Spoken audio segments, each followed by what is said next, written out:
जय माता दी। स्वागत है आपका मेरे चैनल गुड लक टुडे में। जून 2024 का महीना कैसे रहेगा धनु राशि के जातकों के लिए। यह महीना धनु राशि के जातकों के लिए बहुत सावधानी से भरा रहने वाला है। विशेष रूप से आपको महीने के पूर्वार्ध में ज्यादा सावधानी बरतने पर ध्यान देना होगा। इस महीने के पूर्वार्ध में आपके स्वास्थ्य और आपकी आर्थिक स्थिति के लिए ज्यादा अनुकूल नहीं रहने की संभावना दिखाई दे रही है। इसलिए आपको बहुत ज़्यादा ध्यान देना होगा। किसी भी तरह के नए निवेश से बचकर रहें, अन्यथा आपको नुकसान उठाना पड़ सकता है। बेवजह की यात्राएं भी चिंता का कारण बन सकती है। वैवाहिक जीवन के लिए यह समय महीने के उत्तरार्ध में अनुकूल रहेगा, लेकिन पूर्वार्ध में कहासुनी और झड़प हो सकती है। प्रेम संबंधों में प्रगाढ़ता आएगी। आप अपने प्रियतम के लिए बहुत ज़्यादा संजीदा हो जाएंगे, उनके लिए बहुत कुछ करेंगे। पारिवारिक जीवन में उतार चढ़ाव रहेगा। किसी बात को लेकर मन में अशांति और व्याकुलता का भाव रह सकता है। करियर के दृष्टिकोण से यह महीना उतार चढ़ाव भरा रहने की संभावना है। पूरे महीने आपके दसम भाव में केतु महाराज विराजमान रहेंगे, जिससे आपका मन किसी न किसी बात को लेकर भ्रमित रहेगा। आपको परेशानियां महसूस होंगी। आपको लगेगा कि कार्य क्षेत्र में आप अपना सर्वश्रेष्ठ कर पाने में सफल नहीं हो पा रहे हैं और इसलिए आप अपना काम करने में हिचकिचाएंगे। आपका मन काम में नहीं लगेगा और इससे कार्य क्षेत्र में विवाद उत्पन्न हो सकते हैं। दसम भाव के स्वामी बुध महाराज महीने की शुरुआत से लेकर 14 तारीख तक आपके छठे भाव में विराजमान रहेंगे, जहां पर सूर्य, बृहस्पति और शुक्र भी स्थित होंगे।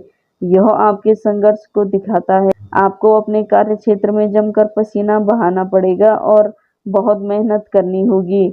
आपके विरोधी आपको परेशान करने में कोई कसर बाकी नहीं रखेंगे, इसलिए आपको सावधानी रखनी होगी। यदि आपकी आर्थिक स्थिति को देखा जाए तो यह महीना शुरुआती में बहुत कमजोर रह सकता है, इसलिए आपको महीने की शुरुआत से ही धन बचाने पर ध्यान देना होगा। दूसरे भाव के स्वामी शनि महाराज तीसरे भाव में विराजमान रहेंगे और एकादश भाव के स्वामी शुक्र महाराज महीने की शुरुआत से ही छठे भाव में बुध, सूर्य और बृहस्पति के साथ उपस्थित रहेंगे, जिससे आर्थिक चुनौतियां बढ़ेंगी।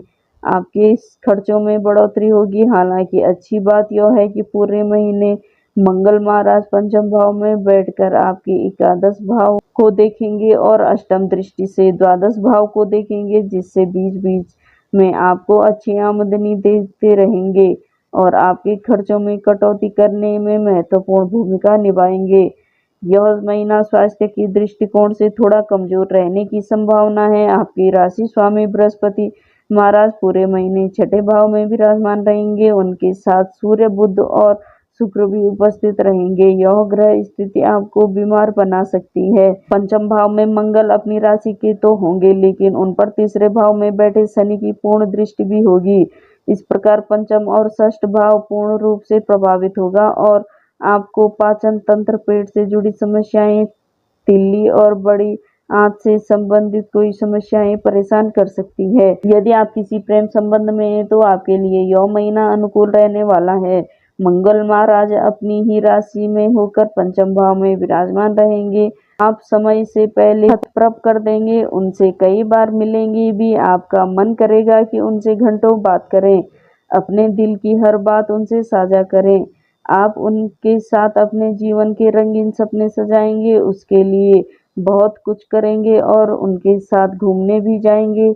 उन्हें महंगे महंगे तोहफे देंगे और उनके दिल में अपनी जगह बनाने में कोई कमी बाकी नहीं रखेंगे। इससे आपका प्रेम परवान चढ़ेगा। यह आपको बहुत खुश रखेगा। विवाहित जातकों की बात करें तो सप्तम भाव के स्वामी बुध महाराज अस्त अवस्था में शुक्र, बृहस्पति के साथ और सूर्य के साथ छठे भाव में विराजमान रहेंगे, जिससे वैवाहिक संबंधों में तनाव और टकराव की स्थिति रहेगी। आपके जीवन साथी काफी खर्चीले भी रहेंगे और इस दौरान आपकी जेब पर बहुत ज्यादा बोझ भी बढ़ेगा। यह महीना पारिवारिक तौर पर उतार चढ़ाव से भरा रहने की संभावना है।